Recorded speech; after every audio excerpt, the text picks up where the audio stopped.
Bueno, muy buenas tardes para todos y para todas las personas que están conectadas en esta sala de trabajo.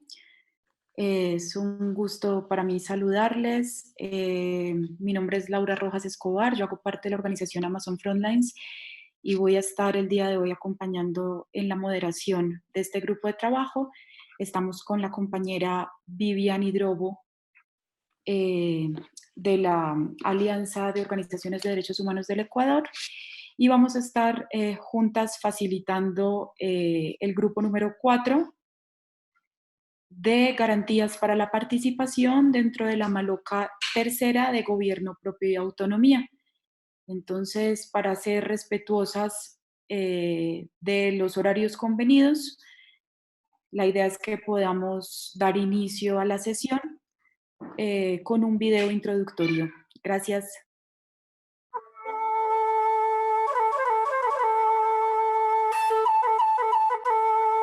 Hablo desde el Ecuador. Voy a estar participando en la Maloca 3 sobre autonomía y gobiernos comunitarios.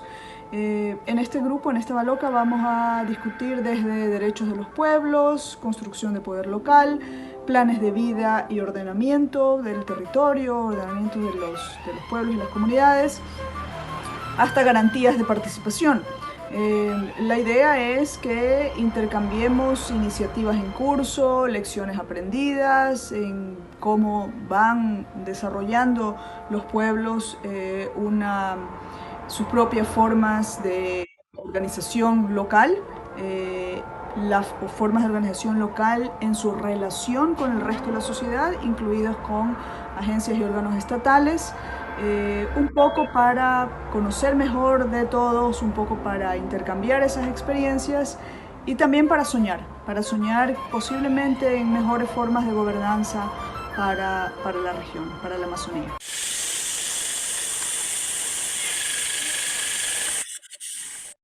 Bueno, vamos a tener unas reglas de participación. Me permito recordar también que tenemos interpretación de distintos idiomas. Acá en la barra inferior del Zoom sobre el mundito de interpretación, ustedes pueden dar clic y habilitar la traducción simultánea de este espacio. Para este fin, estaría bueno que tuviéramos intervenciones un poco pausadas para facilitar el trabajo de los y las compañeras desde la traducción. Y también contarles que hemos habilitado 3 canales para la participación de ustedes. Está en primer lugar el chat de este Zoom, de esta sala de Zoom. En segundo lugar, está habilitado un grupo de WhatsApp por donde pueden participar con fotografías, videos, audios. Y en tercer lugar, se ha dispuesto un archivo de Google Drive.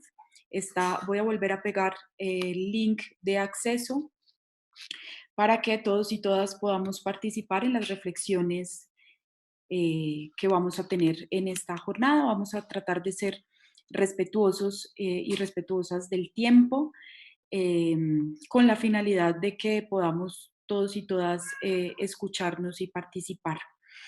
Este espacio es una minga de pensamientos, es un espacio de reflexión en torno a un proyecto de vida común que tenemos para el buen vivir de la Amazonía, y justo se utiliza, como escuchamos hace un momento en el video, la metáfora de la maloca, que son estas casas de pensamiento y sabiduría de los pueblos originarios de la Amazonía, precisamente para poder em, participar de manera directa sobre las distintas temáticas que tenemos el día de hoy. En este eje programático número 3 vamos a estar hablando sobre ordenamiento ambiental, sobre la participación social del territorio, construcción de planes de vida, y en otras salas simultáneas de trabajo sobre derechos de la naturaleza, poder local, planes de vida. La finalidad, podemos darle continuidad, por favor, a la diapositiva. La finalidad de este diálogo de saberes del día de hoy es que podamos reflexionar sobre las problemáticas que tiene la Panamazonía, sobre las garantías de participación, ya sea étnicamente diferenciada o a partir de comunidades campesinas, sobre también cuáles son esas alternativas o esas propuestas que tenemos en los territorios y cuáles son las estrategias que se han implementado para la construcción de alternativas sociales y comunitarias. En este sentido, entonces, vamos a hablar en primer lugar de los problemas, las dificultades que tenemos en el ejercicio de ese derecho de participación, esas garantías que tenemos como líderes y lideresas sociales y el contexto de incremento de los riesgos para el ejercicio de la defensa de los derechos humanos, particularmente en este contexto también tan difícil de la pandemia por el COVID-19. Hay, como ustedes saben, riesgos para la vida, para la libertad, la integridad de los defensores y las defensoras de derechos humanos, presiones para que se desista de este rol tan importante que como sociedad tenemos. Hay estigmatización y criminalización de la protesta social, asesinatos, desplazamiento forzado, particularmente en países como Colombia y como Brasil, que tienen los índices más altos de violencia sociopolítica en la región. El derecho a la tierra, el derecho al ambiente sano, a la vida y pervivencia de los pueblos indígenas, es una de las situaciones más peligrosas de defender. Justamente el 40%, disculpen, estoy viendo acá que hay una dificultad con, estamos, ¿hay alguien más hablando al tiempo? Veo yo en el chat. Hola, Laura, no, no tenemos ningún audio aparte del tuyo. Lo que pasa es que las personas que están escuchando deben estar muy pendientes porque existen unos compañeros que están haciendo el trabajo de interpretación y ahí de pronto es cuando pueden estar escuchando a dos personas al tiempo. Ah, ok, perfecto, gracias. Me disculpo de antemano por las dificultades logísticas. Yo no soy muy hábil en estos temas de la tecnología, digamos, es una de las de los retos que tenemos, justamente lo que hablábamos en estos contextos de la pandemia, que hemos tenido que adaptarnos eh, a la virtualidad. Preferiríamos poder estar todos y todas juntos en el mismo espacio. Les estaba comentando justamente que íbamos a empezar a hablar, digamos, o que desde la moderación invitábamos a hacer un inventario de los problemas y de los riesgos para la vida, para la libertad, para la integridad que tienen los y las defensoras de derechos humanos en nuestros países de la Panamazonía, y cómo justamente había un incremento frente a la estigmatización, a la criminalización de la protesta social, el despojo de tierras y de los recursos naturales, el asesinato, las amenazas, el desplazamiento forzado, la agudización del conflicto armado interno, por ejemplo, en países como Colombia, y las distintas presiones, digamos que estas son problemáticas comunes frente a la implementación de un determinado modelo de desarrollo, un modelo extractivo, ajeno a la visión propia de las comunidades, de los pueblos indígenas, y que justamente el 40%, de acuerdo con el informe de Frontline Defenders de este año respecto de estos riesgos y de este panorama general, digamos, de vulneración sistemática de derechos humanos. El 40% de las personas defensoras de derechos humanos asesinadas trabajaban en áreas de defensa de la tierra, de pueblos indígenas y del ambiente. Y eso es digamos, una de las principales afectaciones y de los principales obstáculos a la garantía de participación. Tenemos casos como el asesinato de Dilma Ferreira da Silva en Brasil, luchando, digamos, frente al proyecto de la mega represa hidroeléctrica sobre el río Tocantinas en la Amazonía, tenemos el tema de las tendentes, los tendentes cambios hacia la derechización de nuestros países y estas políticas que le apuntan cada vez más al extractivismo y que hace más difícil la defensa del bioma amazónico y la defensa de la vida.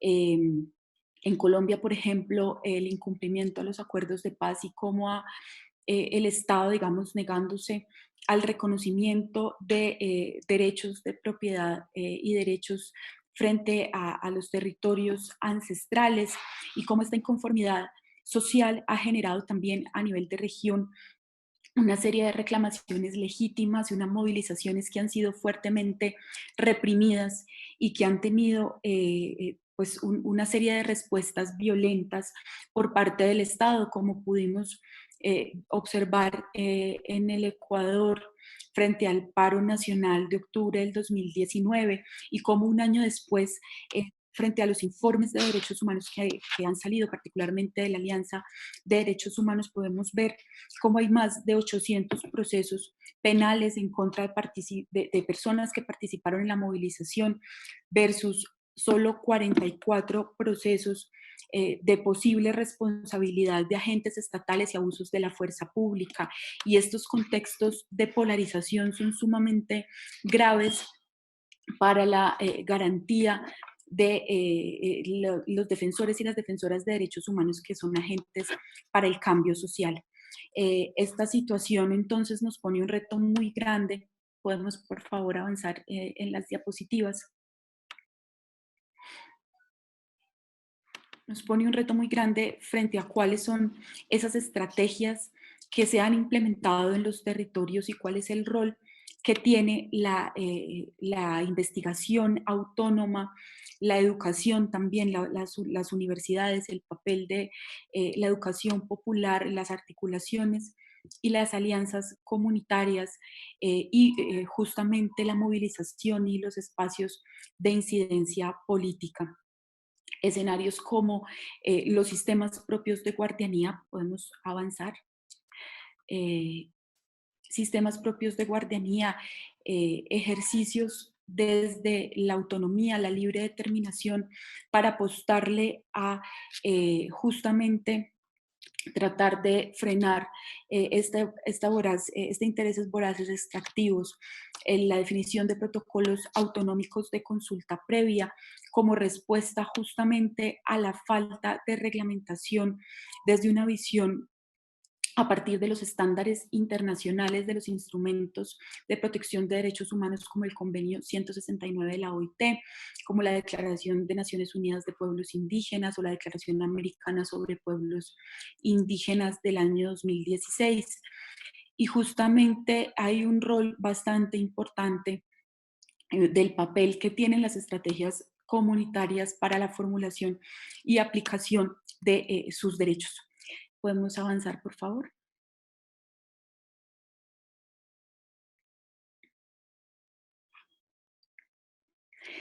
Vamos entonces a dar el uso de la palabra a partir de estas reflexiones o de estas, de estas píldoras que teníamos o que traíamos en un momento dado para poder pensar entre todos cuáles son esas estrategias, esas garantías que tenemos para el liderazgo social. Entonces, como les recordaba al comienzo, tenemos habilitado el canal del chat de WhatsApp, tenemos habilitado el chat de acá del Zoom también, y hay un archivo de Google Drive a partir de las preguntas y las reflexiones que vamos a hacer a continuación. ¿Puedes avanzar, por favor?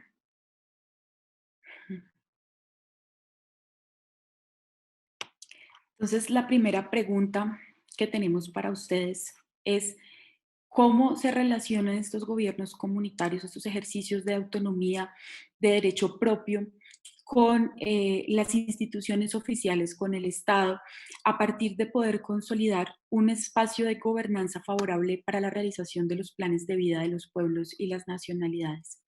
Entonces, yo voy a estar dando la palabra. Ustedes pueden pedir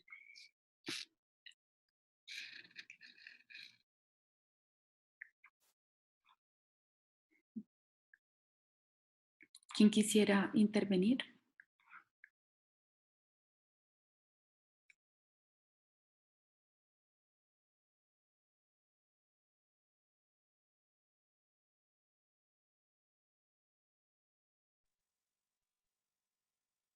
Hola, buenas tardes. ¿Podrías poner nuevamente la diapositiva para poder ver bien la pregunta? Gracias. Claro que sí.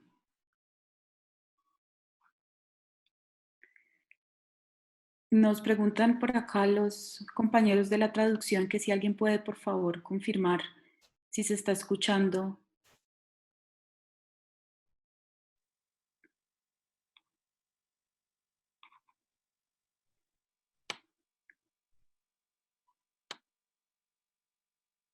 Vivian, si quieres, yo puedo iniciar un poco haciendo algunas ideas sobre el tema, ¿no? Bien pueda, Mm, claro que sí. gracias.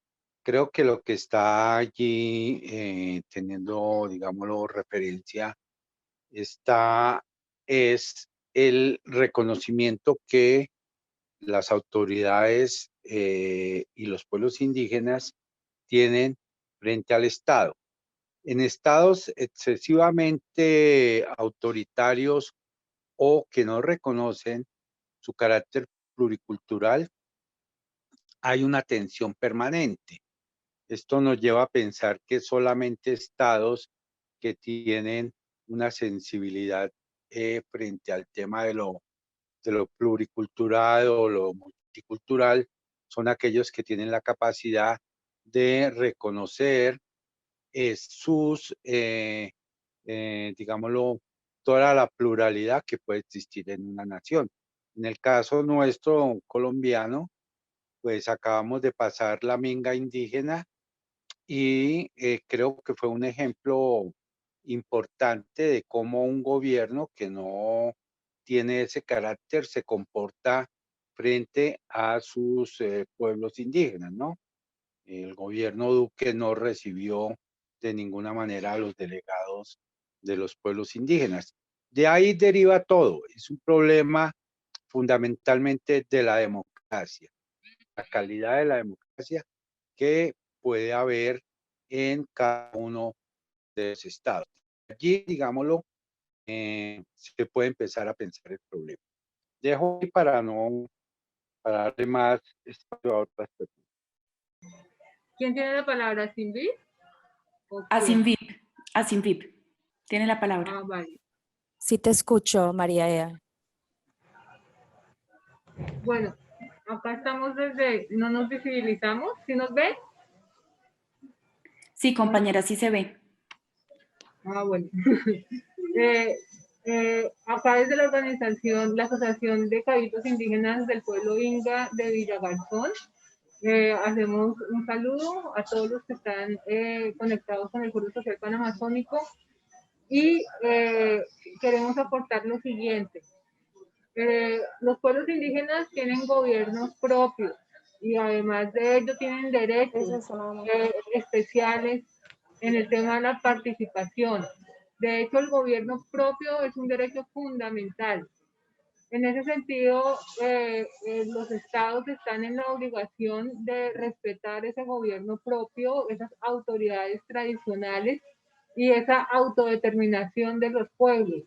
Asimismo, en el ejercicio del gobierno propio, los resguardos y los cabildos emanan mandatos, reglamentos internos de relacionamiento y en especial en Asimbib, los pueblos que conforman Asimbib han hecho un mandato que es el mandato Suma Causangapa, que es el que ordena el pensamiento. En ese mandato está estipulado elementos frente al tema de la consulta previa, libre e informada y la relación de los territorios frente al extractivismo. En las consultas previas que realizan los estados, en especial pues, en el estado colombiano al que pertenecemos, hay una problemática muy, muy compleja y es que lo que se decide con estos gobiernos propios no se está respetando por parte de los estados. En ese sentido, pensamos que uno de los elementos más importantes para que se dé ese relacionamiento entre los gobiernos comunitarios y propios con los gobiernos de los estados es que se dé ese respeto a esas autoridades y a esos mandatos propios, en especial a esos mandatos sobre los territorios, ya que son los pueblos los que ejercen el control territorial. En ese sentido, le queremos como una iniciativa de acción, proponer a las organizaciones del Foro Social Panamazónico cómo poder conformar una instancia de respaldo a nivel local, nacional e internacional para respaldar las decisiones de estas autoridades tradicionales sobre sus territorios, en especial en los ejercicios de participación.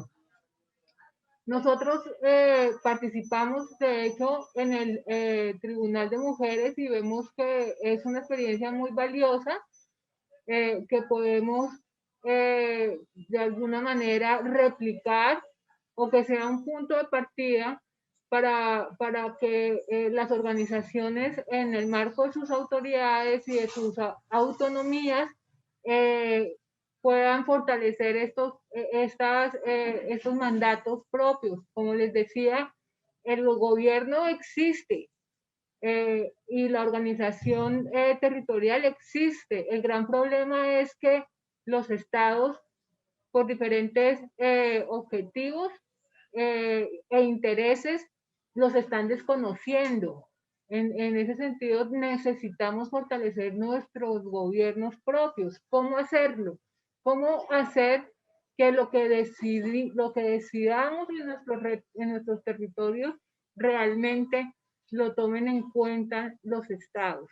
Les decía el gran problema que tenemos con el derecho y el ejercicio de gobierno que se hace con los espacios de consulta previa, que así se diga que no, la comunidad no quiere un proyecto, realmente se hace porque se dice que no hay derecho al veto o que el consentimiento no es obligatorio.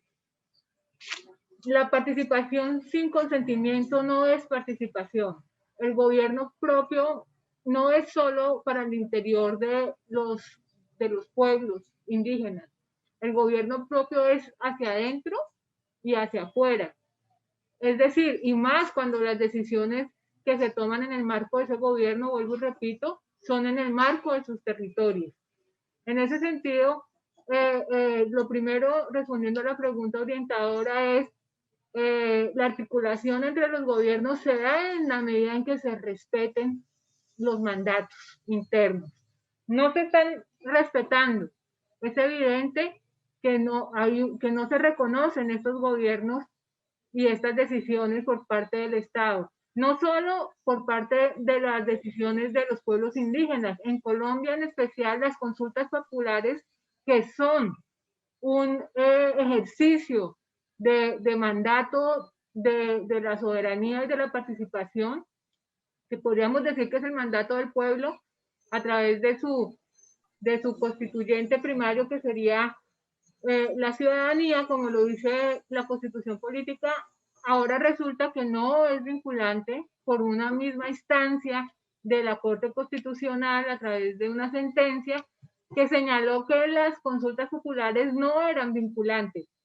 En ese sentido, vuelvo y repito, si hay ejercicio de poder local y no se respetan las decisiones por parte de las autoridades, porque los intereses de los territorios ni siquiera son de los estados, son de las transnacionales, y el transnacionalismo está desapareciendo a los estados, y eso es importante decirlo, porque ahorita la interlocución ya no es en consulta previa con el Estado colombiano, la interlocución es con la empresa. Entonces, ¿a quién le tenemos que exigir el derecho del gobierno propio? ¿Al Estado o a la transnación? Entonces, a la transnacional. Entonces, esos son elementos que hay que entrar a discutir y que nosotros proponemos que nos organicemos como tejido organizativo para legitimar, no legitimar porque las decisiones ya son legítimas, para exigir que esas decisiones que se tomen sean respetadas por los estados y por las transnacionales, que vuelvo y repito, están tomando el papel de los estados. Lamentablemente, los estados están tendiendo a desaparecer y por eso la garantía de los derechos ya no es exigible ni al Estado, porque así hayan diferentes órdenes judiciales, no se cumplen. ¿Qué otra orden más que el derecho constitucional y que el convenio 169 de la OIT, que hace parte de la Constitución, en donde se habla de autodeterminación, de participación, de gobierno propio, de consentimiento, y los estados no cumplen este convenio 169 de la OIT? Entonces, en ese sentido, es lo que nosotros vemos con preocupación. No hay respeto, no hay esa posibilidad de articulación, como lo señala la pregunta, porque si a ti no te respetan tus decisiones, de ahí para adelante no puede haber articulación ni puede haber diálogo. Entonces, una propuesta de la Asociación de Cabildos Indígenas del Putumayo es cómo desde el Foro Social Panamazónico fortalecemos estas decisiones de participación a nivel de pueblos indígenas y también a nivel de ciudadanía en general, que hayan instancias que respalden con una mayor contundencia y con diferentes regulaciones éticas y políticas el respeto de estas consultas populares y consultas previas. Es como lo que hemos venido trabajando desde la organización también. Nosotros le apostamos a los protocolos internos de consulta previa, que dentro de esos protocolos internos podemos validar estas instancias que estamos proponiendo que no existen. Hay experiencias en otras naciones, incluso el Tribunal de Mujeres puede ser, vuelvo y repito, un escenario que podría funcionar como para revisar qué figura podemos construir para validar ese poder local y esa participación efectiva. Eso es como un poco la palabra que queremos poner desde la Asociación de Cabildos Indígenas del Pueblo Inga de Putumayo. Sabemos que estos escenarios son para eso, para hablar de las grandes problemáticas que tenemos y de juntos poder buscar soluciones políticas y de hermandad para poder salir de estos obstáculos. Y uno de ellos, repito, es que la participación y el gobierno propio es irrespetado. Entonces, unámonos para fortalecer el gobierno propio y las decisiones que hacemos en el marco de nuestro uso de participación y de nuestra autonomía. Eso es como la propuesta que les queremos dejar acá en este espacio, que también vamos a abordar en el 28 de noviembre en la Feria de Ideas, que queremos construir entre las naciones y especialmente acá en Colombia, escenarios que fortalezcan la participación y que tiene que ser en este momento amplio. Esa es, digamos, la participación desde la Asociación de Cabildos Indígenas. Gracias, compañera. Yo quisiera como invitarles a ahondar algo que nos manifestaba justamente sobre la importancia de ese papel de las mujeres y de ese tribunal popular que se proponía y que además se conecta con con la pregunta indicadora número 3 sobre ese rol de la mujer amazónica en la definición de ese plan, ese proyecto de vida territorial. Quisiera invitarles, si hay alguien de los participantes en este espacio que quisiera ahondar sobre este asunto, está abierta el uso de la palabra.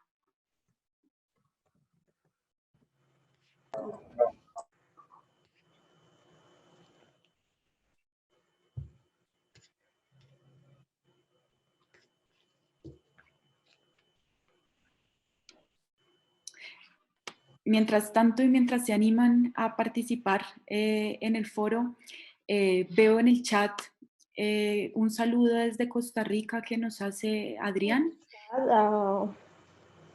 ¿Sí? ¿Hay alguien que ha pedido la palabra? Rica says hi.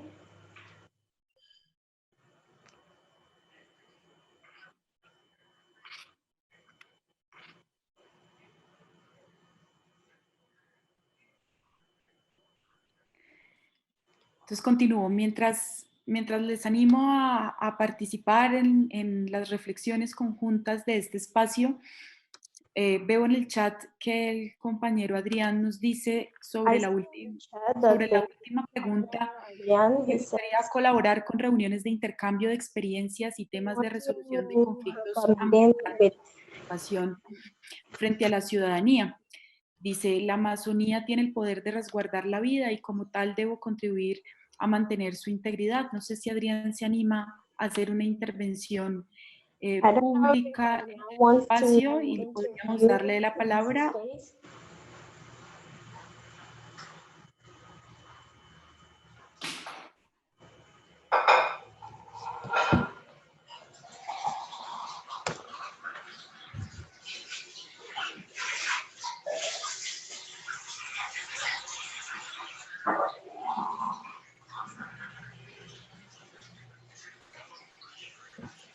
¿Alguien más ha pedido la palabra?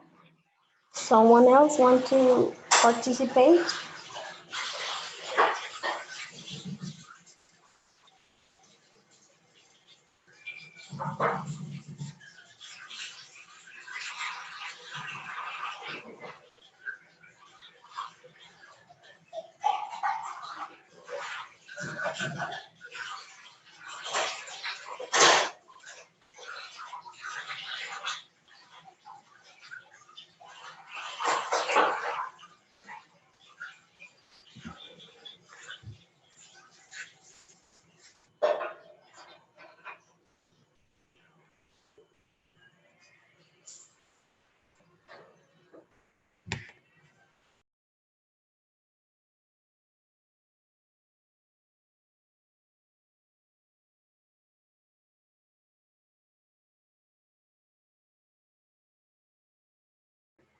María, estoy en el cuarto de inglés, ¿correcto?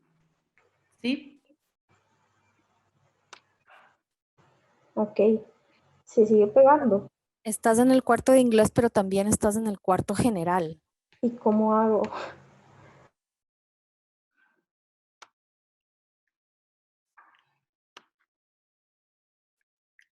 ¿Hay alguien que quisiera intervenir?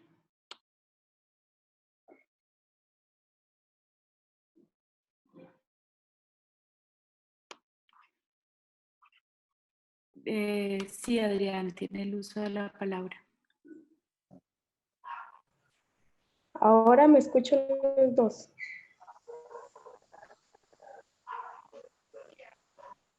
Adelante.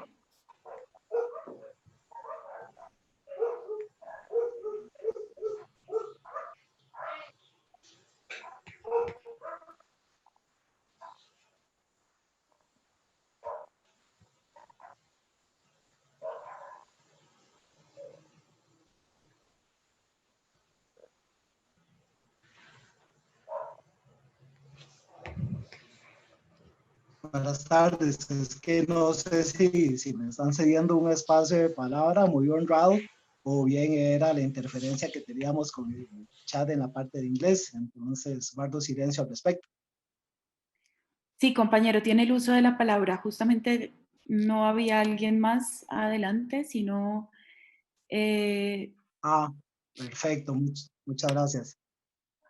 Muy agradecido, un abrazo muy cordial, estoy muy honrado. En realidad, como les decía, resido en Costa Rica y recibí a través de un compañero, Gerson, que sí reside en Brasil, la invitación y hace poco estoy precisamente reflexionando mucho en encíclicas al respecto y el interés que tenemos como humanidad sobre la cuenca del Amazonas. Hace unos años estuve en unos foros en Perú donde se reflexionaba que no existe una sola cátedra universitaria formal respecto a lo que es la cosmovisión andina.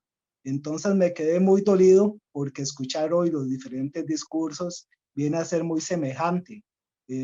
A pesar de la reconocida importancia mundial que tiene el trapecio amazónico, y desde luego la participación de los colectivos femeninos en el desarrollo de la vida, no solo a nivel local, sino como género, a nivel de lo que son cualquiera de los grupos demográficos de nuestro planeta, somos partícipes todavía de una injusticia histórica. Entonces, por eso me ponía a disposición, porque yo trabajo en una universidad a distancia y ahora con la pandemia, desde luego, hemos revalorizado mucho lo local y las tecnologías de información y comunicación. Y para mí este tema de género va a trascender mucho lo que es solamente la división de los sexos. Desde luego tenemos que pensar en el empoderamiento de las mujeres intragénero, intragrupos etarios, en términos de los que son las transformaciones sociales, están en manos de ustedes. Yo sé que están suficientemente empoderadas, pero dependemos de ustedes para salvar la humanidad, así de simple. Son ustedes quienes nos transfieren los valores, las actitudes, el conocimiento, quienes resguardan mejor el patrimonio inmaterial y desde luego entonces tenemos que empezar a fomentar estos espacios de participación y me preocupa en particular esa tercera pregunta porque creo que ninguno de nosotros tiene algo que se aproxima a lo que podemos llamar verdad, sobre todo con lo que es una identidad territorial con enfoque de género. Sin embargo, lo considero un desafío mayor, magnífico en términos del tamaño. Es tan grande como los problemas que tenemos como humanidad en este momento. Sin embargo, al hablar de mujer amazónica, para mí la única palabra que puedo venir o traer a colación a mi mente es vida. Entonces, en la salvaguarda y el respeto que debo tener por esa vida, aunque suene un poco ecofeminista y gane un poco de problemas con las sociedades falocéntrica que tenemos en América Latina, me pongo a disposición para que ustedes se sigan haciendo escuchar. Necesitamos que las voces lleguen a otras latitudes, a otros orbes y sensibilizarnos nosotros a lo interno dentro de la misma América Latina, para que el sentir de la mujer amazónica sea parte también de nuestro sentir en otras latitudes. Entonces, les motivo, quiero darles un abrazo muy fraterno y trascender un poco, de transferirles un poco de mi entusiasmo, de mi fuerza y quedar muy agradecido al respecto. Muy feliz tarde. Gracias, compañero.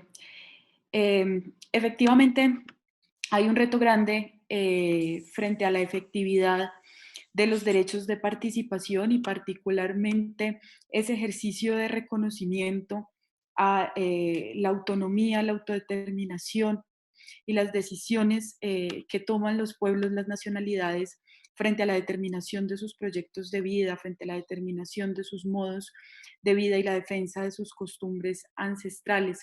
Creo que es importante y vale la pena retomar de la primera intervención el ejemplo frente a la minga indígena que en Colombia acaba de suceder y que justamente fue un escenario político bastante importante de visibilización al margen de los compromisos y digamos de esa falta de respuesta que tuvo el gobierno nacional.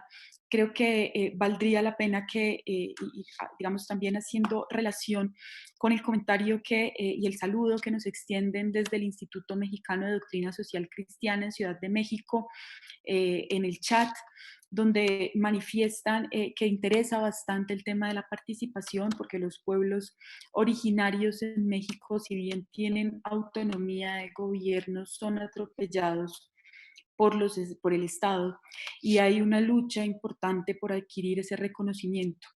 Tal vez quisiera animar e invitar a la discusión cuáles han sido esas estrategias de resistencia desde lo local, de espacios de visibilización, tal vez esos sistemas de fortalecimiento, los sistemas propios de guardianía, a las autoridades tradicionales, si pudiéramos hablar un poco sobre cuáles han sido esas estrategias de pervivencia y de resistencia en los territorios. ¿Quién quisiera hacer uso de la palabra?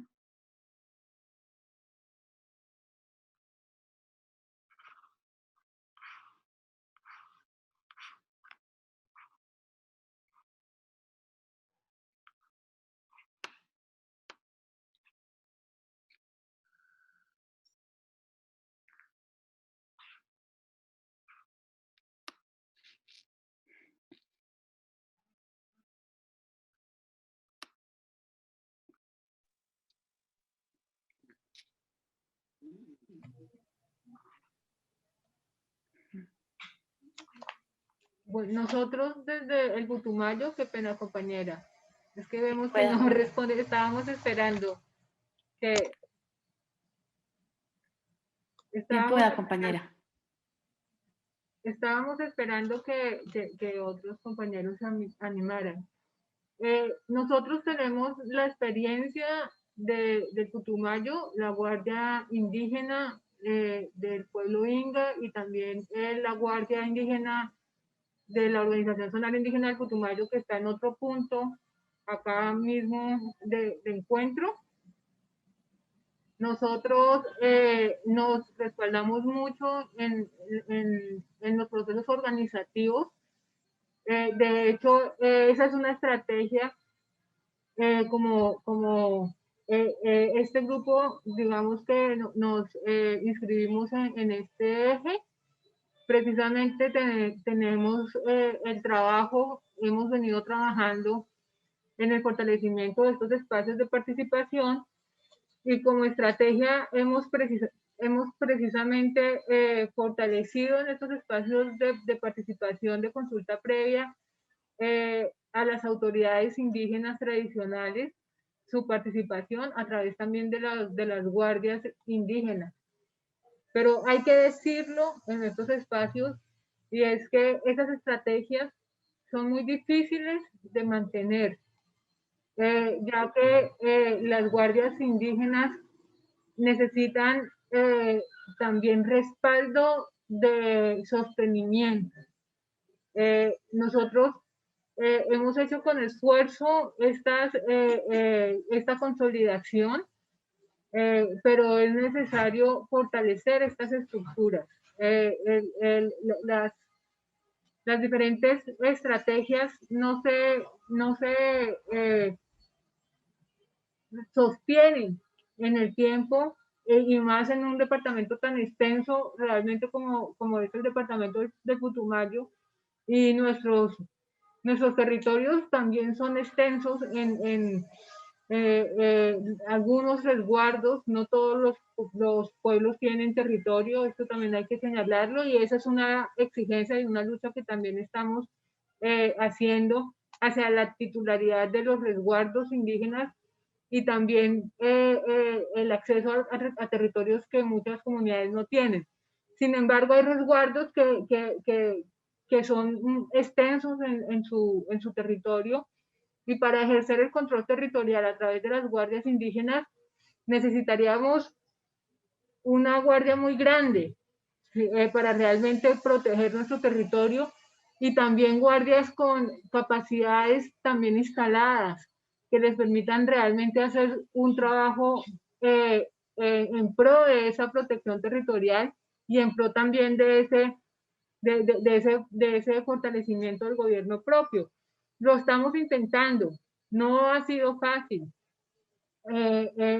Tenemos muchas necesidades de sostenibilidad y también en la medida en que podamos fortalecer de pronto, que también lo estamos intentando, pero también es difícil el tema de las economías alternativas y transformadoras y en pro de todo lo que es el autosostenimiento.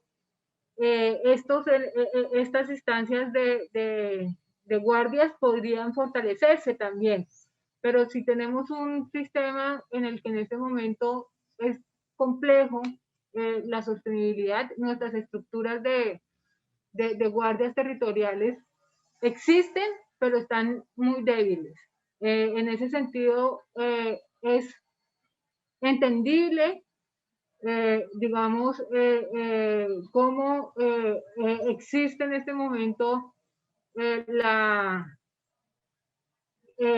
pues que están ocupando nuestros territorios sin permiso, están sucediendo cosas en la Amazonía que no son lo que los pueblos indígenas no la están provocando, pero sí no hay un poder o un gobierno en ese sentido que logre realmente proteger el territorio en su extensidad. Vuelvo y repito, acá existe, por ejemplo, el Gran Predio Putumayo, que es el resguardo más grande de Colombia, que el pueblo inga no tiene presencia ahí, pero sí está el pueblo Murui, el pueblo Coreguaje. Es casi que todo el municipio de Leguízamo es un resguardo que tiene una extensión muy grande.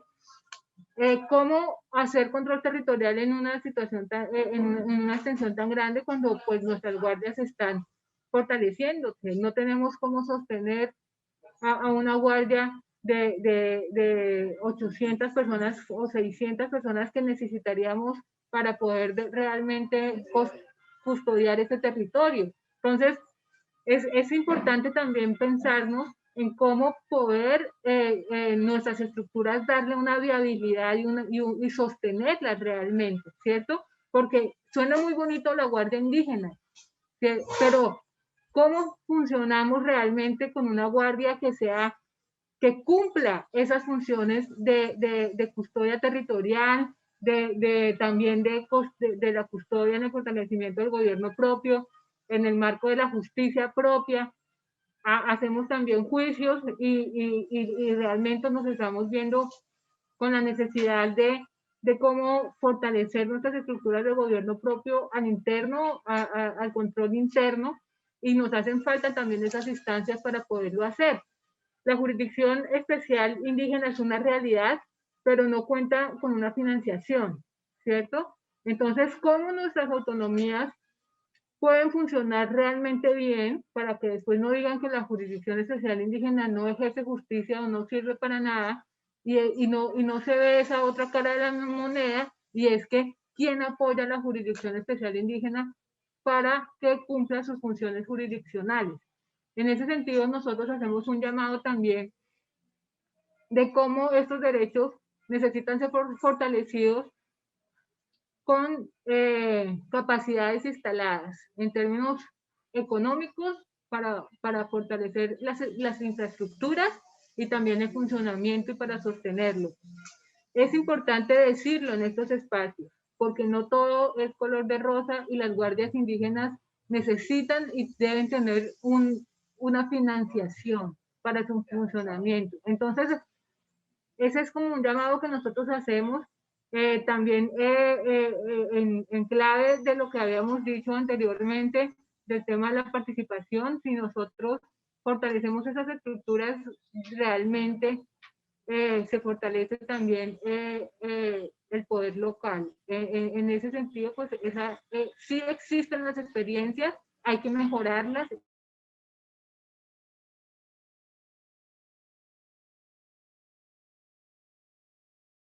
Tocar puertas y juntarnos como lo estamos haciendo en este momento, pero de cara a la realidad, ¿cierto? Esa es un poco como la propuesta, la palabra que queríamos poner acá en este espacio. Muchas gracias, compañeras. ¿Hay alguien más que quiera intervenir? Compañera, si quiere, yo quisiera de pronto compartir otras ideas. Tiene el uso de Eh, la palabra. Gracias. Eh, mm, en Colombia hay una figura que ha sido utilizada en términos jurídicos, que es la figura de el peligro de extinción física y cultural, especialmente referido a los pueblos indígenas.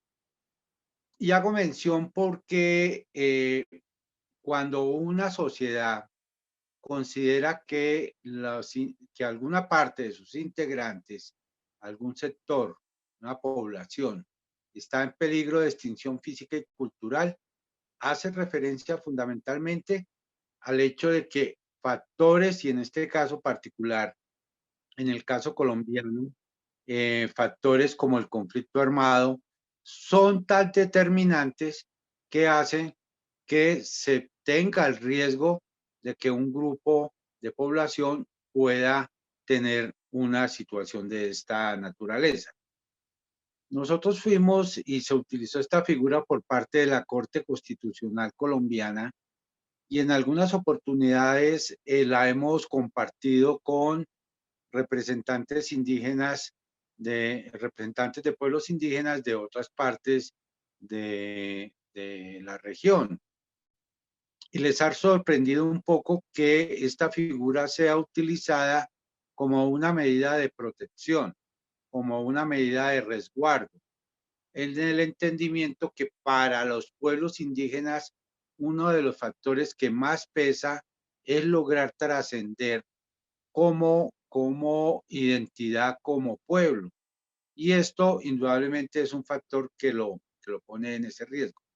Consideramos que, y en el caso particular de la Amazonía, existen riesgos potenciales que están vinculados a esta situación tan crítica, especialmente en pueblos reconocidos y visibles, pero también en el caso de los pueblos no contactados, al afectar completamente sus territorios, porque esta figura de pueblos no contactados hace que desafíe los marcos entre los pueblos y los estados, y porque es defender los derechos de quienes no quieren entrar en contacto por las razones que ellos exponen eh, con las sociedades mestizas o sociedades dominantes. Entonces, son una serie de situaciones donde lo que está girando alrededor es el tema de la trascendencia y la permanencia de los pueblos como integral. Esto es el caso de los pueblos indígenas, donde además de eso podemos sumarle la figura de la consulta previa. Esta situación se vuelve un poco más crítica en pueblos campesinos que no tienen esa facilidad, digámoslo, este recurso para poderlo también trabajar. Bueno, gracias, muy amable.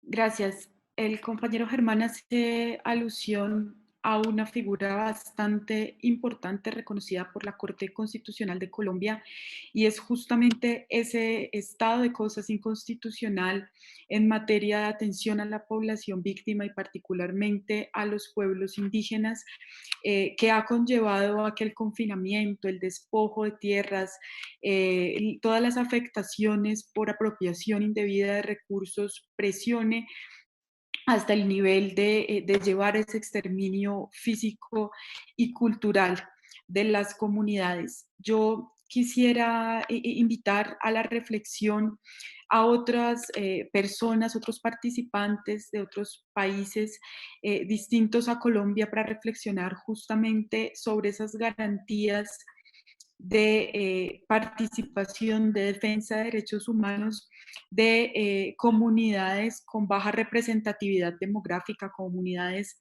que están también presionadas por el modelo económico neoliberal. ¿Cuáles han sido esas estrategias cuáles han sido, digamos, ese uso del derecho en sus países que permite garantizar y permite, digamos, darle continuidad a los modelos de vida propios de las comunidades amazónicas. No sé quién quisiera intervenir.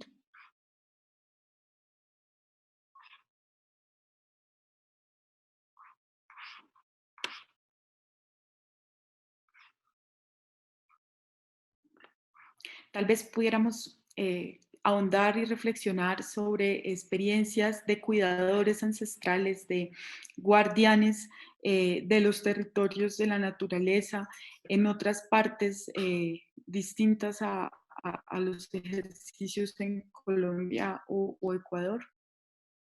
Si hay reconocimiento, si no, si quisieran compartir esas experiencias comunitarias esos retos grandes que efectivamente ASINVIP nos ponía sobre la mesa y eran los límites presupuestales. No sé si sobre este tema quisiéramos profundizar, si hay intervenciones de alguien más que se animen a compartir en la plenaria.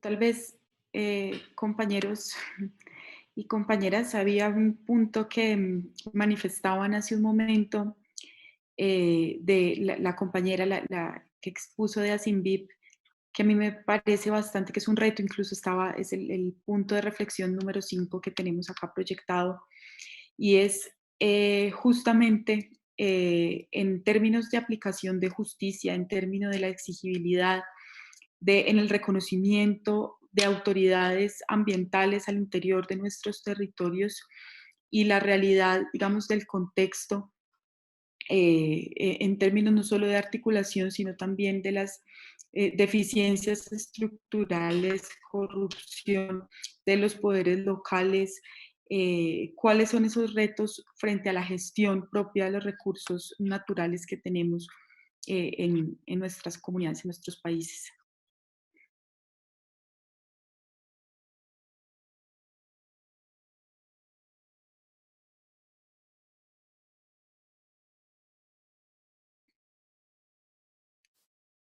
Voy a compartir con ustedes. Sí, bien pueda.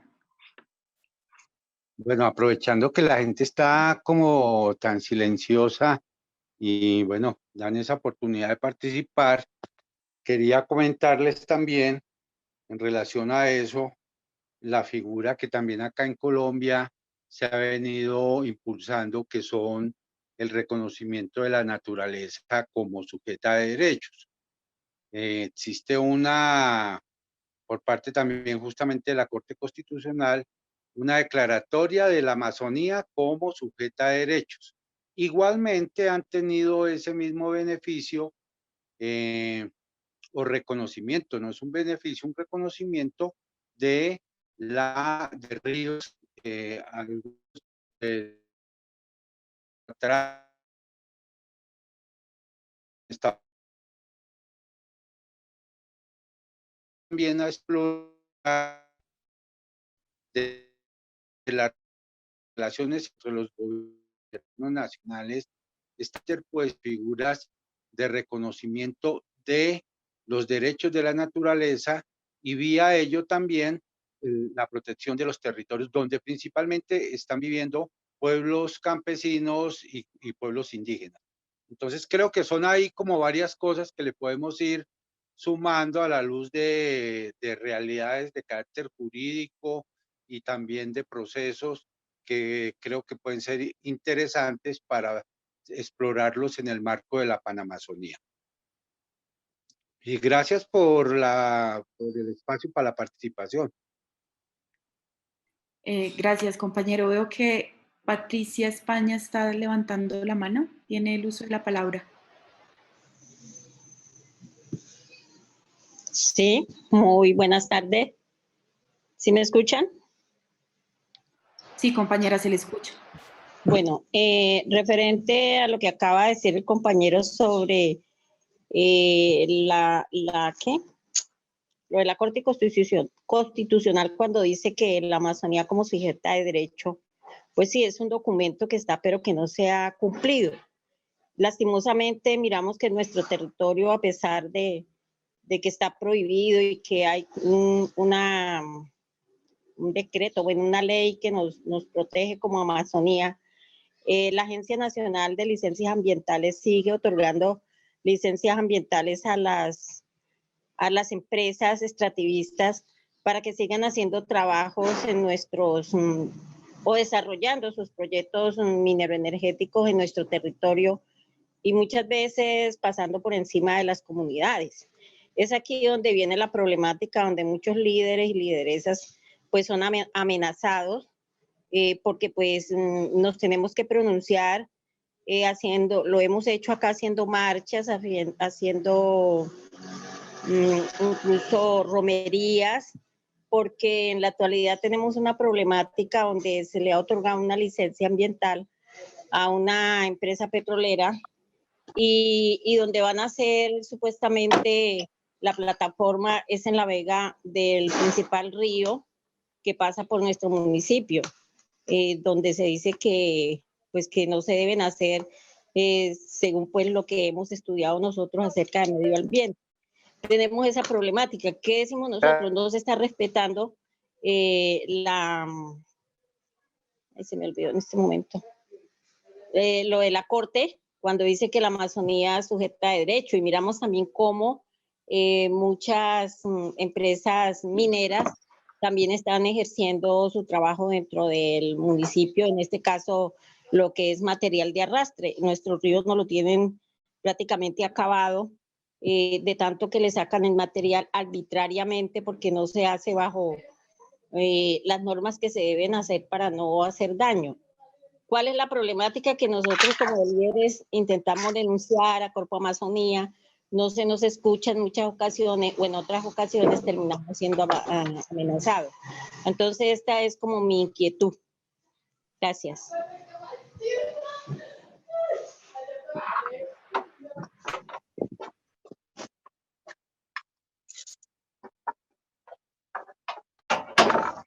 Gracias, compañera. Yo creo que es bastante valiosa su intervención, por demás, porque nos permite conectar justamente con esa pregunta, esa reflexión que hemos venido haciendo sobre las estrategias para seguir defendiendo la vida en la Amazonía, a pesar de que estamos viviendo un contexto de desmonte de los derechos humanos, un contexto de invisibilización, como bien lo mencionaban también las compañeras del Putumayo, donde ha habido decisiones regresivas en términos de los estándares internacionales, tanto de consulta previa, consultas populares en materia campesina. Yo quisiera proponerles que pudiéramos hablar de eso, de cuáles son esas salidas, cuáles son esas alianzas que se vienen haciendo en los territorios para seguir resistiendo en la defensa de nuestras comunidades, en la defensa de la vida. No sé si alguien quisiera usar la palabra, hacer una intervención. Hola, ¿cómo estás? Sí, imagínate, esto tan bonito que me pasó. Sí, muy bonito. ¿Sí? Señor. ¿Quién, sí, ¿y cómo has ¿quién está estado? interviniendo? No, disculpa, no es mi conversación personal. No soy yo, estoy justo preguntando quién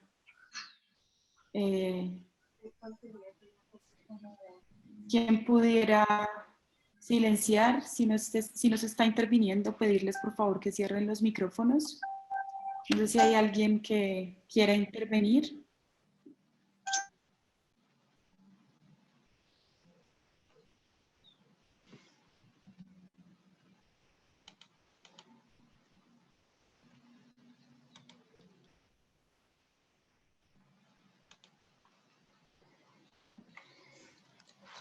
Hola compas, ¿cómo están? Buenas tardes. Quizás yo Buenas quisiera dar tardes. algunas ideas a la mesa que me parece súper importante en cuanto al tema de derecho de participación y representación. Mi nombre es Sofía Jarrín, soy ecuatoriana y soy de Amazon Watch.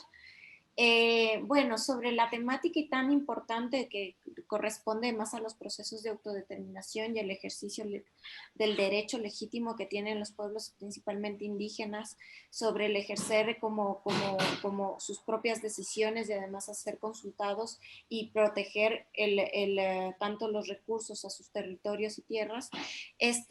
Me parece que las estrategias locales cada vez toman más sentido, sobre todo contemplando la crisis de representación que se vive en América Latina y de que cada vez vemos un proceso de desmantelamiento de los estados nacionales y una captura de los estados nacionales por parte de los capitales transnacionales y financieros. Entonces la lucha local se toma mucho más sentido porque ya el sistema político y la democracia como tal se vuelve un aliciente frente a poder supuestamente cumplir con estos aspectos de garantía de derechos que supuestamente deberían tener los estados, ¿no?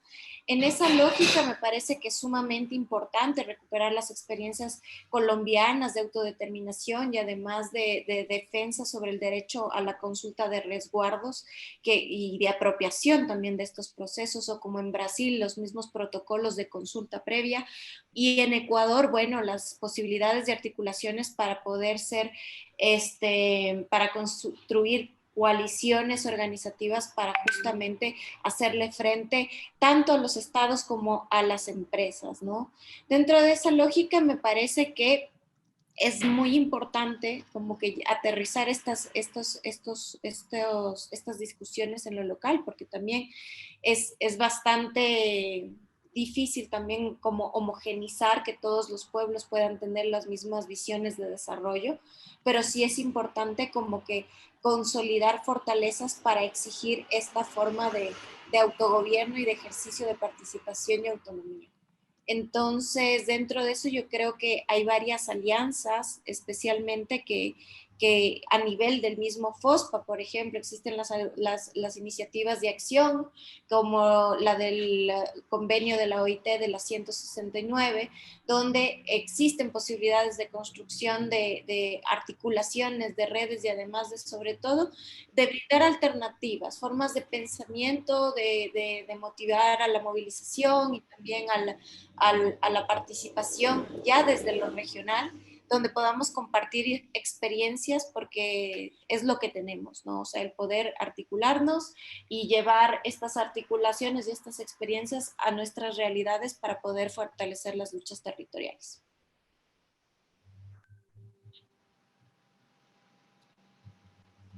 Gracias, Sofía. Sí, creo que es bastante valioso que pudiéramos aprovechar este espacio para hablar sobre experiencias concretas a nivel de las comunidades y de los territorios donde ustedes, digamos, habitan o, digamos, ustedes acompañan desde la defensa de derechos. Entonces, invitarles a pensar también sobre ese papel de la investigación, el papel de la documentación de las violaciones masivas de derechos humanos, la documentación de estas problemáticas que ocurren conexas al extractivismo y que son, digamos, también alimento para ese conflicto, esos conflictos socioambientales, en el caso colombiano, el conflicto armado.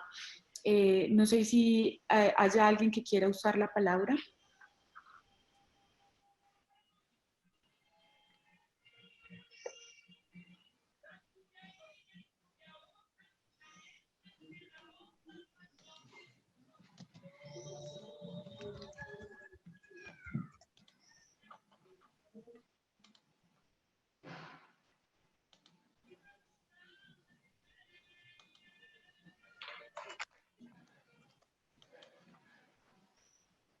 compañera Asinbit pide la palabra.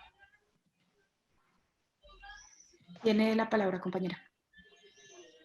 Bueno, de nuevo, buenas tardes. Nosotros queremos resaltar dos experiencias exitosas en el marco pues, de la exigencia de nuestros derechos.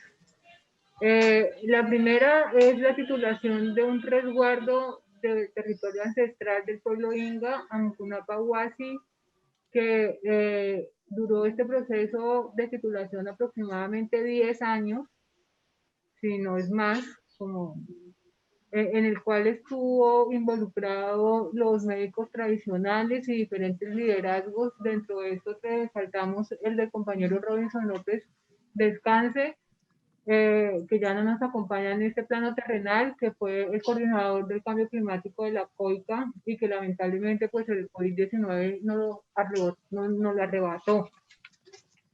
Resaltamos esta experiencia ya que el territorio es uno de nuestros derechos fundamentales más importantes. Ya se ha dicho que no hay culturas indígenas sin territorio vivas, y de hecho la falta de territorio es una de las razones por las que se desaparecen las culturas.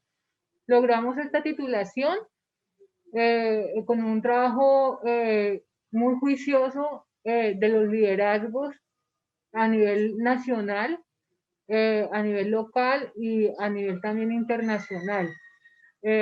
Como les había dicho, este proceso duró aproximadamente 10 años. Esto pasa por la Junta Directiva de la Agencia Nacional de Tierras, el antiguo INCODER. Es un trabajo de documentación muy importante, pero también un trabajo político que no hubiera sido posible si el compañero Robinson no hubiera estado en esas instancias de relacionamiento nacional e internacional. En ese sentido, vemos como preocupación que no se cuente con la posibilidad de respaldar diferentes procesos de titulación a nivel nacional. De hecho, hay una gran deuda de seguridad jurídica territorial, en especial en el departamento del Putumayo y en los territorios indígenas de Colombia en general. En ese sentido, resaltamos el trabajo que se hizo en campo, la documentación. Nosotros tuvimos que hacer recorridos territoriales, tuvimos que hacer ejercicios de memoria para demostrarle al Estado que realmente ese territorio ancestral es del pueblo Inga, porque pues sobre ese territorio pues habían diferentes intereses de mucho tipo, de bioinvestigación, de esta investigación que se está haciendo ahora para extraer el conocimiento de las plantas naturales, ancestrales, bioprospección creo que se llama. Hay intereses también extractivistas, hay intereses ahora también. Lamentablemente nuestros territorios están también siendo invadidos por las figuras de parques nacionales, ¿cierto? O figuras de reserva forestales, que nosotros vemos con sospecha estas figuras, ya que es el Estado el que finalmente regula esos usos del suelo, y en una década al Estado le conviene proteger, pero en otro momento histórico posiblemente no, y eso ha sucedido en diferentes países en donde las figuras de protección territorial lo dejan de ser en cualquier momento. Entonces, los pueblos indígenas han establecido que esas figuras se respetan, pero que se privilegia el resguardo como figura de protección territorial. En ese sentido, ha sido muy importante el proceso organizativo. Nosotros contamos con la documentación que señalaba la compañera, un trabajo de memoria y de poder tener elementos contundentes para poder exigir el derecho territorial que les contamos con gran felicidad que este año se logró el título del resguardo ancestral y eso es un logro que el compañero Robinson pudo tener la satisfacción de que él lo pudo saber. De hecho, fue uno de sus grandes legados que le deja al pueblo inga de Villagarzón, es la titulación del territorio ancestral. Y no es posible. Y nos preocupa que otros pueblos estén en niveles precarios, políticos y organizativos para poder acceder a la titulación de sus territorios ancestrales. En Colombia es muy difícil lograr un título de resguardo. En ese sentido es muy importante que nos fortalezcamos en poder sistematizar información cultural, histórica, y también fortalecer esa interlocución que habíamos hablado al principio con el Estado colombiano y con los estados para la exigibilidad de nuestros derechos territoriales. Esa es la primera experiencia que queríamos resaltar y queremos y estos elementos de documentación y organización política y también memoria histórica del pueblo. Fue muy importante poder tener la memoria histórica sistematizada, por decirlo de alguna manera, pero también esa memoria histórica no solo se puede sistematizar en computadores, sino también se sistematiza en la medida que nosotros tengamos y conozcamos también los jóvenes esa memoria tradicional y esa historia ancestral de los abuelos y las abuelas para poder coger sus palabras y poderlas de pronto poner en un documento para poder demostrar que realmente hay una ocupación ancestral de los territorios. También resaltamos como experiencia los diferentes procesos de resistencia que hemos hecho frente a las extracciones petroleras, especialmente hay una experiencia jurídica de poder parar un proyecto por falta de consulta previa. De hecho, estamos todavía, hace 5 años nos ganamos una tutela y todavía no ha sido posible que nos hagan la consulta previa porque al Estado colombiano todavía no le queda claro que acá existe el pueblo inga, ese en Apela Cabaña. Sin embargo, lo vemos como un logro porque estamos en esa tarea y vemos también con preocupación que el camino jurídico no es fácil.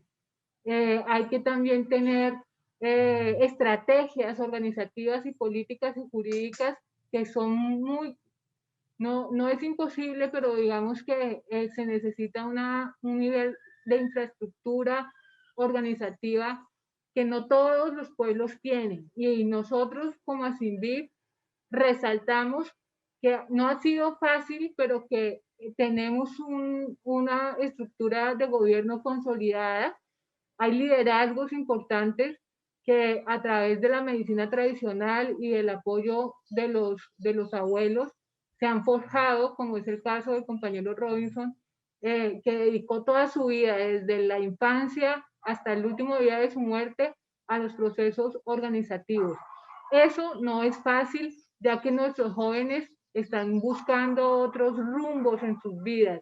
En ese sentido, los pueblos indígenas, en su gran mayoría, no cuentan con estructuras fuertes de liderazgos y de estructuras organizativas. Si nosotros lo tenemos, queremos que se multiplique en la Amazonía, en especial en nuestra Colombia. Entonces, los procesos litigiosos, de litigio estratégico, no son fáciles, no son sencillos, y el acompañamiento de aliados es posible, pero no está en todos lados. Nosotros lo logramos parar, estamos en un proceso que continúa, tenemos que seguir siguiendo demostrándole al Estado colombiano que existimos, que no hay, que es necesaria la consulta previa, pero no es fácil. De hecho, salió hace 2 días nos notificaron una nueva decisión en donde se ratifica la decisión en segunda instancia, ya que lo había impugnado la Dirección de Consulta Previa, impugna las decisiones favorables a la comunidad, y así llevamos 5 años entre desacatos e impugnaciones. No es sencillo, si nosotros nos ponemos en los zapatos de otras comunidades, no es sencillo, no estamos en condiciones iguales de exigir un derecho ante un ministerio que cuenta con una infraestructura de profesionales frente a comunidades que no las tienen. Entonces, hay fortalezas, pero también es importante señalar que tenemos unas grandes dificultades y grandes retos de acompañamientos políticos, estratégicos, de investigación y de documentación para la exigibilidad de los derechos territoriales y en especial los derechos participativos. En ese sentido, hacemos un llamado en el mapa de conflictos que se incluya en esos conflictos estratégicos la falta de la titulación y de los resguardos de los pueblos indígenas de la Panamazonía. Y revisemos las estrategias políticas, académicas y de investigación de cómo poder fortalecer a las comunidades para exigir estos derechos de titulación. El pueblo inga lo logró a través de la Mucunapa, territorio ancestral que hoy celebramos. Agradecemos a los ancestros, a los mayores y a nuestros líderes que lo hicieron posible, y queremos que el territorio amazónico se proteja, y pensamos que no hay otra figura más idónea que la del resguardo. Eso también como una propuesta para que revisemos cómo podemos fortalecernos nosotros como organizaciones panamazónicas para poder hacer esta exigibilidad de una manera contundente y respaldar a todas las comunidades que en este momento no cuentan con la seguridad jurídica de sus territorios. Eso es como por parte de acá de Asindí. Gracias, compañera. Creo que usted toca un punto que es bastante importante y creo que es una problemática común en los demás territorios de la Panamazonía, y es justamente la falta del reconocimiento a los derechos territoriales, la falta de titulación, la falta de garantías a la seguridad jurídica a través de títulos de reconocimiento de propiedad privada a las ocupaciones ancestrales. Y una de las excusas, digamos, más comunes, o una de las problemáticas también de conflictos interculturales que se dan al interior de los territorios, es la presencia de colonización, la presencia de terceros no indígenas o terceros no afrodescendientes dentro de los territorios ancestrales, y justamente es un hecho generador de conflicto que a veces es capitalizado por los estados y por los gobiernos para, como se dice vulgarmente, poner a pelear las comunidades, poner a pelear comunidades que no han tenido estas fronteras interétnicas tan, digamos, arraigadas, y en últimas desligar también la responsabilidad de facilitar la entrada de megaproyectos extractivos o de infraestructura a los territorios cuando se quita, digamos, el lente sobre lo verdaderamente importante que es la defensa de la vida. Yo quisiera invitarles a que pudiéramos hablar un poco sobre eso para ir dando un cierre a nuestra jornada de trabajo y luego pasar a la relatoría. No sé, en otros países, o si pudiéramos seguir hablando de Colombia, digamos, estamos abiertos también a la reflexión de cómo esa falta de reconocimiento de la titulación es también uno de los principales obstáculos para la garantía de los derechos de participación y concretamente la consulta previa. No sé si hay alguien que quiera hacer uso de la palabra para responder. Recordar que a las 4 de la tarde va a haber una actividad cultural también por medios virtuales y luego vamos a retomar con la plenaria de la Maloca número 3 para conversar ya sobre las conclusiones de los distintos paneles de trabajo sobre derechos de la naturaleza, sobre poder local, planes de vida y este que es derechos de participación y garantías para el liderazgo social. ¿Alguien quisiera intervenir? ¿Alguna persona que quisiera intervenir sobre lo que se está proponiendo? Yo quisiera tomar la palabra.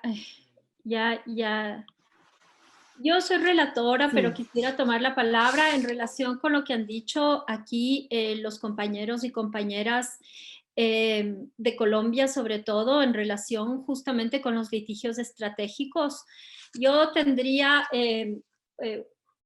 la primera parte compartiría una experiencia de Ecuador, que estamos, dos experiencias de Ecuador, de litigios estratégicos que estamos llevando a cabo, y les compartiría también las dificultades y cómo esto también ha fortalecido, digamos, la organización de las comunidades amazónicas involucradas. Eso como una parte, y la segunda también sí pedirles tal vez a las mismas compañeras que intervinieron que nos cuenten cómo fueron sus buenas prácticas para mantener vivo todo un proceso a partir de 10 años de duración, como nos ha manifestado. Desde Ecuador les contamos que por el derrame de la Amazonía, el 7 de abril de este año, en medio de la pandemia, un derrame producto de la irresponsabilidad del Estado, porque se veía venir esta situación, la erosión regresiva del río Coca avanzaba hacia los oleoductos y las autoridades y las empresas involucradas no hicieron nada hasta que se rompió y se derramaron 15.800 barriles de petróleo en el río Quijos, Coca, Napo. Entonces, a partir de esa situación, lo que como una buena práctica tal vez, y de litigio estratégico también, fue que varias organizaciones que trabajan derechos humanos, que trabajamos derechos humanos en la alianza de organizaciones, somos 18 organizaciones ahora, nos unimos para aportar distintas sinergias multidisciplinarias, ¿no? Desde comunicación, desde el jurídico, unas que tienen más, digamos, más experticia en los temas, y contribuimos a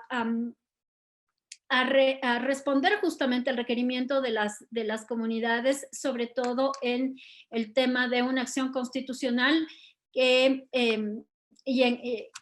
ya va durando varios meses, no debería haber sido tan larga. Y entonces ahí la alianza, digamos, de varias organizaciones a nivel país, lo que propende es justamente el fortalecimiento también del proceso de acompañamiento, ¿no? Porque evidentemente frente a esta diferencia de poder que existe entre las operadores de los oleoductos y las comunidades indígenas involucradas, que son básicamente las comunidades quichuas de la Amazonía, hay esta diferencia de poder y el tiempo es aprovechado justamente por las operadoras de los oleoductos para intentar dividir a las comunidades, para destruir los procesos organizativos y de fortalecimiento que se están dando, para generar conflictos. Entonces, claro, el tiempo corre en nuestra contra, pero hemos respondido también a partir de justamente la unión, la visibilización, la denuncia a nivel nacional e internacional, digamos, pendientes justamente de fortalecer esos dos procesos. Entonces, eso les cuento, y ahora sí pregunto a la compañera de Colombia, ¿cómo han hecho ustedes para mantener cohesionada a las, digamos, a las comunidades cuando es un litigio tan largo, ¿no? Nosotros las comunidades del pueblo Inga de Villagarzón estamos asociados en la Asociación de Cabildos Ingas del pueblo Inga de Villagarzón, Putumayo. ASINVIV es una asociación que recoge las autoridades indígenas del pueblo Inga de Villagarzón. Ha sido muy importante la estructura organizativa, ya que las autoridades cambian de gobierno cada año acá en los cabildos y en los resguardos. ASINVIV tiene periodos de 3 años, sin embargo ha sido como una prioridad de las últimas como presidencias de la organización. Resaltar que el proceso organizativo fue fundamental. Segundo, que el respaldo del territorio ancestral no se hizo solo hacia una comunidad como titular, sino que se hizo la exigencia a través de 7 comunidades, ya que otras ya tenían resguardo titulado. Los cabildos que no tenían territorio de resguardo de la asociación se unieron todos. Para poder exigir la titulación del territorio ancestral. Eso como resaltarlo como nivel de estructura organizativa. Tercero, había señalado anteriormente que la memoria ancestral fue muy importante. La pretensión territorial ancestral se hace con base a la tradición oral de los abuelos y las abuelas que le transmitieron esa necesidad de titulación a los jóvenes, que fueron los que efectivamente lideraron esa titulación. Vuelvo y repito, el papel fundamental que cumplió el compañero Robinson López Descanse. En ese sentido, no logramos apagar la gestión política y organizativa. Esa perduró en el tiempo precisamente porque teníamos clara la necesidad de la titulación. No era fácil, pero lo logramos hacer por la persistencia y la articulación también. Resaltamos también que en algún momento los procesos de la minga de resistencia fueron fundamentales también para este proceso. Las movilizaciones que se hicieron en las mingas de resistencia desde el año 2012 en Colombia, siempre estuvimos presentes en las solicitudes territoriales. Estábamos ahí exigiendo también en las movilizaciones nacionales de las mingas de los pueblos para que quedara la solicitud del pueblo Inga como priorización en los acuerdos de Minga con las entidades de titulación. Muy importante eso también señalarlo. Esto fue como un resultado entre el gobierno local y el gobierno propio. La medicina tradicional también cumplió un papel muy importante. Nosotros hicimos mingas de pensamiento en donde los que la lideraban siempre eran los sabedores, los médicos tradicionales. Tuvo mucha medicina esta titulación.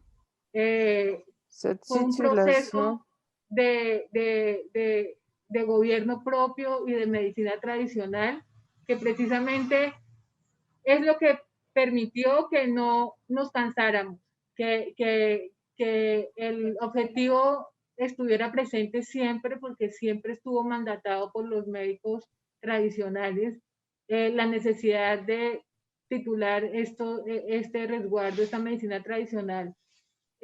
También es importante decirlo que como cuando hay también de pronto esa facilidad a nivel institucional, es posible en las cosas. No fue fácil y creo que no es justo que un proceso dure tanto. Fue un desgaste del territorio y de la organización. Sin embargo, en algunos momentos encontramos aliados institucionales al interior que cumplieron su trabajo, en el sentido de que la reivindicación de los derechos siempre es una obligación de los estados. Pero hubo una articulación efectiva en el último año que logró que esto se pudiera facilitar. En ese sentido, resaltamos también en algún momento esa articulación que logramos tener con la Agencia Nacional de Tierras. Muy importante también resaltar que tuvimos el respaldo de los medios de comunicación propios. Nosotros hicimos una campaña frente a las denuncias que vivimos, ya que esta titulación tuvo opositores locales, incluso institucionales, que hasta el último momento demandaron la resolución y la tutelaron la resolución de titulación de nuestro resguardo, y tuvimos que acudir no solo a la defensa jurídica, sino también a la defensa mediática. En ese sentido, es importante también que las organizaciones cuenten con el respaldo de los medios comunitarios. La Organización Zonal Indígena del Putumayo con la emisora y con las diferentes páginas y portales de internet que se activaron desde la organización local, lograron un respaldo a esas oposiciones que hay que decirlo, que hubo varias oposiciones a la titulación de nuestro resguardo. En ese sentido, hacemos también un llamado a cómo fortalecer estas estrategias de comunicación que son muy importantes en los momentos estratégicos, como les señalé, de la oposición a la titulación de los resguardos, la movilización y el acompañar las mingas nacionales también fue importante para nuestra titulación, y el trabajo espiritual, el trabajo político y organizativo de las 10 comunidades del pueblo. Si lo hubiéramos hecho solos, no lo hubiéramos logrado. Esa es como nuestra experiencia.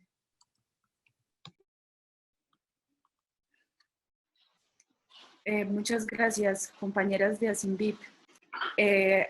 Nos hacían aquí en el chat preguntas sobre otros mecanismos más allá de lo jurídico para apoyar esos procesos de titulación, procesos de participación, de garantías de derechos. Las compañeras han mencionado dos: la movilización y el fortalecimiento espiritual, y el fortalecimiento el fortalecimiento a las comunicaciones. No sé si hay otra experiencia desde lo local, de tal vez que quisieran compartir, donde se haya hecho, digamos, o se haya aprovechado otros espacios de incidencia, tal vez incidencia internacional, que pudiéramos recoger en esta mesa.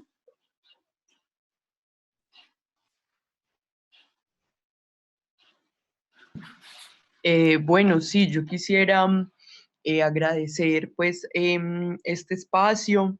Me parece muy valioso la experiencia que nos cuenta Laylor desde el pueblo Inga, y creo que es una semilla que nos sirva de experiencia en replicarla en otros pueblos, porque como muy bien mencionaron, el tema de la apatía institucional es bastante generalizado y eso genera unos espacios muy fuertes de desprotección de las comunidades. Entonces, en esa medida, me parece muy valioso esas dinámicas que resaltan, de saber que hay que trabajar de lleno también desde procesos de incidencia, desde procesos espirituales para poder cumplir con estos mínimos de garantías, porque cuando no se tiene territorio, las garantías de los pueblos indígenas son bastante cortas. Muchas gracias. Gracias, compañeras. Entonces, les propongo que pasemos al espacio de la relatoría, generamos unas conclusiones y, siendo respetuosos del uso del tiempo, invitarles a pasar a la sala del espacio cultural antes de la plenaria de la Maloca número 3. Compañera Vivian. Muchas gracias, Laura. Voy a decir brevemente lo que hemos trabajado en estas 2 horas. Por favor, si es que algo falta o se necesita puntualizar después de lo que yo pueda sintetizar y decir, me hacen saber para poder incorporar lo que falte o lo que haya que añadir en lo que hemos tratado. Entonces, la primera intervención se refirió a cuáles son las problemáticas que se habían identificado en relación con la defensa de los territorios y en relación con los gobiernos y la autonomía, ¿no? Y entonces Laura nos hizo toda esa presentación sobre las problemáticas específicas.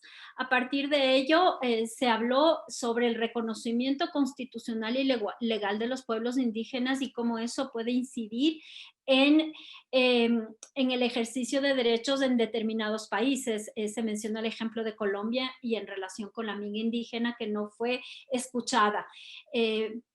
En ese sentido también se habló qué se puede hacer al respecto y se mencionaron los guardias indígenas.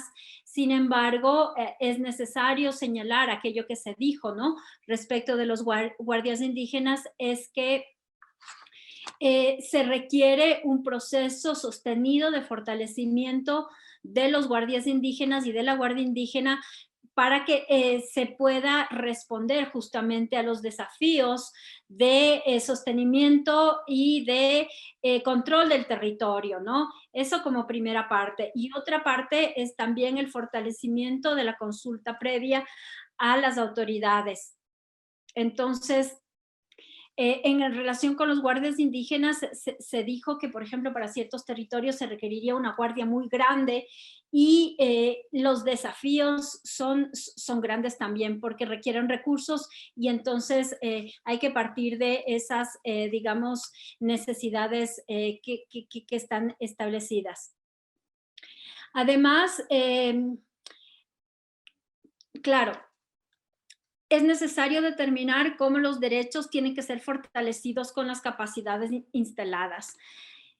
Se habló también de el fortalecimiento y respeto de los ejercicios del poder local a nivel interno y también de ciudadanía, ¿no? Los gobiernos propios y los derechos de participación como derechos fundamentales. Entonces, se partió de que las autoridades, digamos, gubernamentales y locales gubernamentales no respetan los mandatos propios sobre los territorios, pero que estos mandatos existen, ya existen y lo que es importante es fortalecer para que lo que se haga en los territorios se respete en los estados. Esto hay que no solamente fortalecer estos mandatos propios, sino también los mandatos en general, los mandatos en la ciudadanía, por ejemplo, las consultas populares, el ejemplo que nos habían puesto. Es necesario eso de fortalecer estos protocolos internos de consulta previa para fortalecer y validar el poder local y la participación efectiva. En ese sentido, se propone una estrategia de conformar a nivel local, nacional e internacional unas redes de respaldo de decisiones de comunidades en los territorios, en especial en relación con su participación. Se tomó como referencia, como punto de partida, el Tribunal de Mujeres, donde para que en los marcos de sus autonomías se puedan fortalecer justamente esos mandatos. Los estados, por ejemplo, tienen y respetan, se mencionó, por diferentes objetivos propios de extractivismo e intereses económicos, justamente los mandatos, y por lo tanto es muy, muy importante y fundamental organizarse como tejido organizativo para exigir que las decisiones sean respetadas no solamente por los estados, sino también por las transnacionales, y que se propicie también el cumplimiento de normativa internacional que respalda, como por ejemplo el 169 de la OIT. Es decir, es necesario también crear escenarios que fortalezcan la participación, que deben ser espacios amplios y cada vez más numerosos, como este, por ejemplo. Hubo otra propuesta de propiciar, digamos, estudios o cátedras de cosmovisión indígena, revalorizando lo local y lo de género, y buscar el empoderamiento intragrupos, ¿no? Un punto muy importante es el reto de recuperar los territorios y titularizar estos territorios a partir de diferentes estrategias que no solamente son jurídicas, sino que van de la mano de estrategias organizativas, de estructura organizativa, de estrategia jurídica, estrategias mediáticas que se orienten justamente a sostener los procesos que son bastante largos. En ese sentido, la experiencia compartida ha sido muy importante en relación con el fortalecimiento primero la estructura organizativa, la unión de varias comunidades involucradas en un determinado fin, como es la titulación y el resguardo, y conseguir el resguardo, y también el retomar justamente la memoria ancestral y la memoria y la medicina ancestral como ejes culturales y espirituales de un proceso sostenido de titulación. Eso es lo que hemos visto en este grupo. No sé si algo falta, si ustedes pueden contribuir a complementar algo o a corregir o hacer algún tipo de aporte, sería magnífico. Muchas gracias, compañera, por esta gran relatoría, digamos, por haber hecho las conclusiones del espacio. Efectivamente, nos quedamos con estas propuestas importantes y estos retos en términos de estabilización y continuidad de los procesos de liderazgo social y defensa de derechos territoriales y de defensa también de escenarios cualificados como es la propia consulta y las exigencias de consentimiento que finalmente son la materialización de la autonomía y la autodeterminación para la vida y la garantía, digamos, de pervivencia de las comunidades. Estamos muy bien de tiempo, entonces creo que tenemos apenas estos minutitos para cambiar de plataforma hacia el espacio cultural y luego encontrarnos todos nuevamente en la relatoría conjunta de la Maloca número 3, donde nuevamente se socializarán las conclusiones no solo de nuestro espacio de trabajo, sino también del espacio de trabajo sobre derechos de la naturaleza, poder local, planes de vida y participación y liderazgo comunitario. Agradecerles mucho a todas las personas que intervinieron con sus comentarios, con sus reflexiones, con sus experiencias y invitarles a continuar en este espacio del FOSPA. Muchísimas gracias.